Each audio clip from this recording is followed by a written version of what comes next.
குழந்தைங்க எல்லாருமே இப்போ லீவில் இருக்காங்க. குழந்தைங்களுக்கு விதவிதமாக செஞ்சு கொடுத்து இந்த சம்மர் லீவை அவங்கள வந்து அமர்க்கலப்படுத்தலாம். ஏன்னா சம்மரில் தான் அவங்க வீட்டில் இருந்து 3 வேளையும் சாப்பிட முடியும். அடுத்து ஸ்கூல் ஓப்பன் பண்ணிட்டாங்க அப்படின்னா அவசரமாக காலை சாப்பாடு மதியான சாப்பாடு அப்படின்னு போகும். ஸோ அவங்களுக்கு பிடிச்சமான டிஷ்ஷை நம்ம ரெடி பண்ணி கொடுத்து அவங்கள வந்து அடுத்த ஸ்கூல் ஓப்பனுக்கு நம்ம வந்து ஃப்ரெஷ்ஷாக தயாராக்கலாம். அது மாதிரி சூப்பராக அவங்களுக்கு பிடிச்ச வகையில் செய்கிற பாஸ்தா வெரைட்டி தான் இன்னைக்கு நம்ம பார்க்க போகிறோம். இந்த பாஸ்தா வெரைட்டி முற்றிலுமே ரொம்ப புதுமையாக நான் செஞ்சுருக்கேன். பால் தக்காளி சீஸ் பாஸ்தா. நல்ல பால் யூஸ் பண்ணி இந்த பாஸ்தா ரெடி பண்ணியிருக்கேன். சூப்பராக இருக்கும். கண்டிப்பாக குழந்தைங்கலேருந்து பெரியவங்க வரைக்குமே ரொம்பவே விரும்பி சாப்பிடுவாங்க. கண்டிப்பாக ஒரு முறை இதை ட்ரை பண்ணுங்க. நீங்க நம்ம சேனலை புதுசா பாக்குறீங்க அப்படின்னா சாந்தி சண்டர் விளாக்ஸை சப்ஸ்கிரைப் பண்ணிட்டு பாருங்க. உங்க ஃப்ரெண்ட்ஸ் அண்ட் ரிலேட்டிவ்ஸ்க்கு நிறைய ஷேர் பண்ணுங்க. வாங்க வீடியோக்குள்ள போலாம்.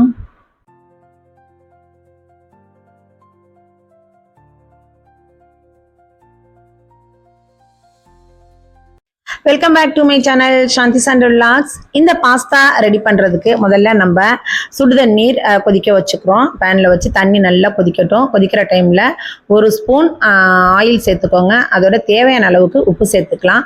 ஆயில் நம்ம எதுக்கு சேர்க்குறோம் அப்படின்னா பாஸ்தா வந்து ஒன்றோட ஒன்று ஒட்டாமல் நல்ல உதிராக வரும். அதனால தான் நம்ம ஆயில் சேர்த்துக்கிறோம். இதை ஒரு 2 நிமிஷம் குக் பண்ணிக்கலாம். 2 நிமிஷத்துலேயே நல்லா உங்களுக்கு வெந்துடும். ஸோ உங்களுக்கு பாஸ்தா வந்து என்ன மாதிரியான ஷேப்பில், நிறைய ஷேப்பில் மார்க்கெட்டில் கிடைக்குது. உங்களுக்கு தேவையான ஷேப்ல நீங்க வாங்கிக்கோங்க. நான் அந்த ஸ்பைரல் டைப் பாஸ்தா தான் யூஸ் பண்ணியிருக்கேன். இது வெந்த பிறகு 2 நிமிஷம் போட்டாலே உங்களுக்கு வெந்துடும். வெந்த பிறகு இதை நல்லா நம்ம வடிகட்டி எடுத்து வச்சுக்கலாம்.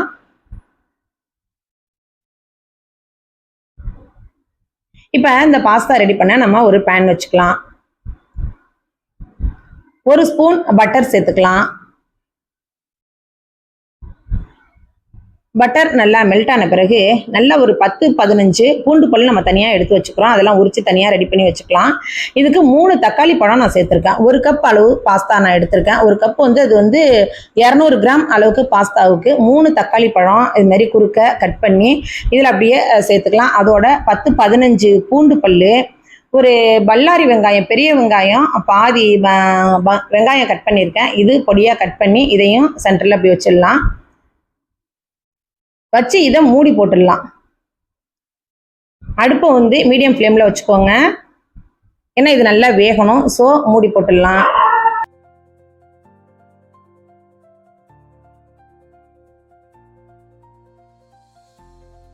இப்போ 2 நிமிஷம் ஆன பிறகு நமக்கு நல்லா அந்த ஸ்கின் வந்து அந்த தோல் வந்துடுது பாருங்க. நல்லா வெந்துருச்சு. தக்காளி பழமெல்லாம் நல்லா வெந்துருச்சு. 2 or 3 மினிட்ஸ் இந்த மாதிரி மூடி போட்டு வச்சிருந்தா போதும். நல்லா இந்த தோலை மட்டும் மேலே உள்ளதை நம்ம எடுத்துடலாம். அப்படியே அழகாக எடுத்துட்டா வந்துடும் அது. ஸோ இது இப்படி எடுத்தாலே உங்களுக்கு வந்து நல்லா தக்காளி பழம், பூண்டு, வெங்காயம் எல்லாமே நல்லா வெந்துருச்சு அப்படிங்கிறத அர்த்தத்தில் நம்ம எடுத்துடலாம் அதை. அதோட 1 ஸ்பூன் அளவுக்கு காஷ்மீரி மிளகாத்தூள் சேர்த்துருக்கேன். 1 ஸ்பூன் ஆரிகோனோ சேர்த்துருக்கேன். இது சேர்த்த பிறகு ஒரு மேஷரால் வச்சு நல்லா இதை மேஷ் பண்ணி விடலாம், கடைஞ்சி விடலாம். உங்கள்கிட்ட மேஷர் இல்லைன்னா மத்தால கூட கடைஞ்சி விட்டுக்கலாம், இல்லை கரண்டியால் கடைஞ்சி விட்டுக்கலாம். பூண்டு, வெங்காயம், தக்காளி, இந்த மிளகாய்த்தூள், ஆரிகோனோ இது எல்லாமே சேர்த்து நல்லா மிக்ஸ் பண்ணிக்கலாம்.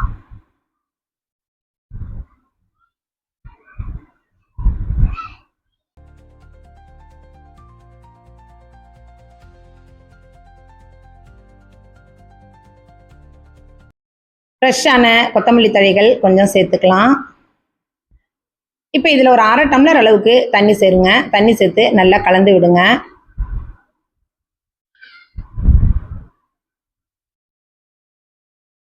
உங்களுக்கு இந்த டிஷ் வந்து நமக்கு ரெடி பண்ணுறதுக்கு 5 நிமிஷமே போதுங்க. நமக்கு ஏற்கனவே பாஸ்தா ரெடி பண்ணி வச்சுட்டோம் அப்படின்னா 5 நிமிஷத்தில் இது ரெடி பண்ணிடலாம்.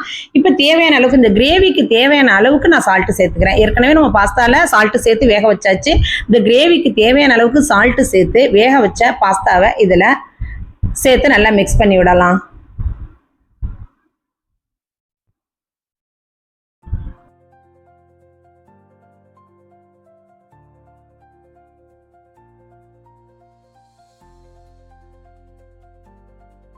இப்போ இது எல்லாத்தையுமே நல்லா ஈவனாக கலந்து விடலாம். ஓரளவுக்கு நல்லா எல்லாத்தையும் மிக்ஸ் பண்ண பிறகு உங்களுக்கு ஆல்மோஸ்ட் ரெடி ஆயிடுச்சு பாஸ்தா.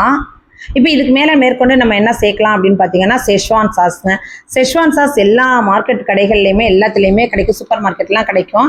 காசுமே ரொம்ப கம்மி தான். இந்த செஷ்வான் சாஸை 1 ஸ்பூன் அளவுக்கு இதில் சேர்த்து 1/2 டம்ளர் காய்ச்சி ஆற வச்ச பால் நான் சேர்த்துக்கிறேன். அதாவது இந்த பாஸ்தாவுக்கு தேவையான அளவுக்கு எனக்கு 1/2 டம்ளர் ஆயிருக்கு. உங்களுக்கு நீங்கள் கூட குறைச்சா சேர்த்துக்கோங்க. நல்ல திக்கான பாலாக சேர்த்து இது எல்லாத்தையுமே சேர்த்து நல்லா மிக்ஸ் பண்ணி விடுங்க. கொஞ்சம் கிரேவி பதத்துக்கு இருக்கணும். இப்போ ஆல்மோஸ்ட் உங்களுக்கு எல்லாமே ரெடி ஆயிடுச்சு. இந்த டைம்ல லாஸ்டா நம்ம வந்து சீஸ், அந்த பாக்கெட்ல இருக்கும் இல்லையா ஷீட் இருக்கு பார்த்தீங்களா, அந்த சீஸ் வந்து தேவையான அளவுக்கு சேர்த்துக்கலாம். இதுவுமே ரொம்பவே கம்மி தாங்க ரேட்டு. இதை வந்து சேர்த்து மேலே கொத்தமல்லி தழைகள் தூவி திரும்ப மூடி போட்டுடலாம். இது கொஞ்சம் மெல்ட் ஆகட்டும். இப்போ பார்த்தீங்க அப்படின்னா நல்லா மெல்ட் ஆகி உங்களுக்கு செம்மையான தக்காளி, பால் தக்காளி சீஸ் பாஸ்தா ரெடி ஆயிடுச்சு. சூப்பராக இருக்கும். இது அவ்வளோ ஒரு டேஸ்ட்டு அட்டகாசமாக அல்டிமேட்டாக இருக்கும்.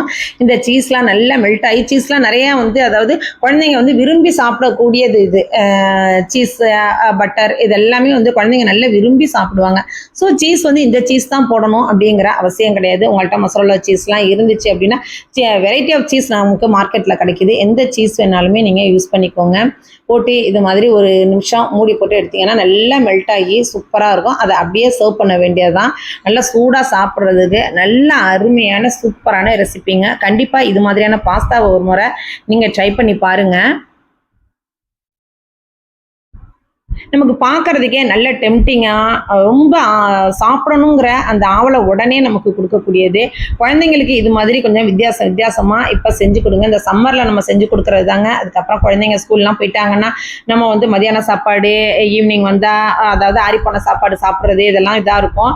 ஸோ நம்ம அவங்களுக்கு வந்து கூடுமான வரை நம்ம வெளியில் ஹோட்டலில் வாங்குறத தவிர்த்துட்டு வீட்டிலேயே இது மாதிரி டிஃப்ரெண்ட்டாக செஞ்சு கொடுத்து குழந்தைங்களை தயார்படுத்திடுங்க. அடுத்த ஜூன் மாதத்துக்கு அவங்க ஸ்கூலுக்கு கிளம்புறதுக்கான வேலைகளை இப்பவே ஆரம்பிச்சிடுங்க. இது மாதிரி டிஃபரெண்டா செஞ்சு கொடுத்து குழந்தைங்கள்ட்ட ஸ்கூலை பத்தி எடுத்து சொல்லி, ஸ்கூல் போகணும், இது மாதிரி படிக்கணும், உங்க ஃபியூச்சர் இப்படி இருக்கணும் அப்படிங்கிற விஷயம்லாம் எடுத்து நிறைய சொல்லுங்க. அவங்களுக்கு பிடிச்ச டிஷ்ஷை நீங்க செஞ்சு கொடுங்க. செஞ்சு கொடுக்கறது மூலியமா அவங்களுமே ரொம்ப விரும்பி சாப்பிட்டு நீங்க சொல்ற பல விஷயங்களை அவங்க நல்லபடியா செய்வாங்க.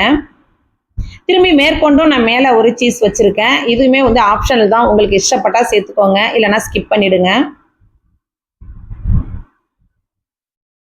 குழந்தைங்கள நீங்கள் எப்படியெல்லாம் கவர் பண்ணணுமோ அதுக்கு முதல் காரணமே வந்து அவங்க சாப்பிட்ற அந்த ஃபுட்டு தாங்க. ஃபுட்டை அவங்க விருப்பப்படி நல்லா ஆரோக்கியமாக ஹைஜீனிக்காக சூப்பராக நீங்கள் செஞ்சு கொடுத்துட்டீங்க அப்படின்னாலே போதுங்க. கண்டிப்பாக உங்கள் குழந்தைங்க உங்கள் பேச்சை கேட்பாங்க. ஸோ பெரியவங்களுக்குமே குழந்தைங்க மட்டும்தான் சாப்பிட்ணும் அப்படிங்கிறது இல்லைங்க. வயசானவங்க எவ்வளோ பேர் நம்ம வீட்டில் இருப்பாங்க. நம்ம தாத்தா, பாட்டி, அத்தை, மாமா, அம்மா, அப்பா அவங்களுக்குமே இது மாதிரி செஞ்சு கொடுத்து அசத்துங்க. அவங்களுமே ரொம்ப விரும்பி சாப்பிடுவாங்க. அவங்க காலகட்டத்துல எல்லாம் இது மாதிரி பாஸ்தா இதெல்லாம் சாப்பிட்ருக்க மாட்டாங்கல்ல. நம்ம செஞ்சு கொடுத்து அவங்களையுமே நம்ம சந்தோஷமாக வச்சுக்கலாம். இதே மாதிரி நிறைய ரெசிபிஸ் நம்ம சாந்தி சண்டல் விளாக்ஸில் இருக்குது. நீங்கள் செக் பண்ணுங்கள். இந்த வீடியோ உங்களுக்கு கண்டிப்பாக பிடிச்சிருக்கும் அப்படின்னு நான் நம்புகிறேன். இந்த வீடியோ உங்களுக்கு பிடிச்சிருந்துச்சுன்னா மறக்காமல் லைக் பண்ணுங்கள். அதோட நம்ம சேனலை புதுசாக பார்க்குறீங்க அப்படின்னா சப்ஸ்கிரைப் பண்ணிட்டு பாருங்கள். சப்ஸ்கிரைப் பண்ணும்போது ஆளுங்கிற ஆப்ஷனை கொடுங்க. அப்போ தான் நான் போடுற வீடியோஸ் எல்லாம் நோட்டிஃபிகேஷனில் உங்களுக்கு வரும். முக்கியமாக கமெண்ட் பண்ண மறந்துடாதீங்க. தயவு செஞ்சு பார்த்துட்டு எப்படிங்கிற இருக்குது அப்படிங்கிறதையும் கமெண்ட் பண்ணிவிடுங்க. இதே மாதிரி இன்ட்ரெஸ்டிங்கான இன்னொரு வீடியோவில் உங்களை நான் மீட் பண்ணுறேன். பாய்.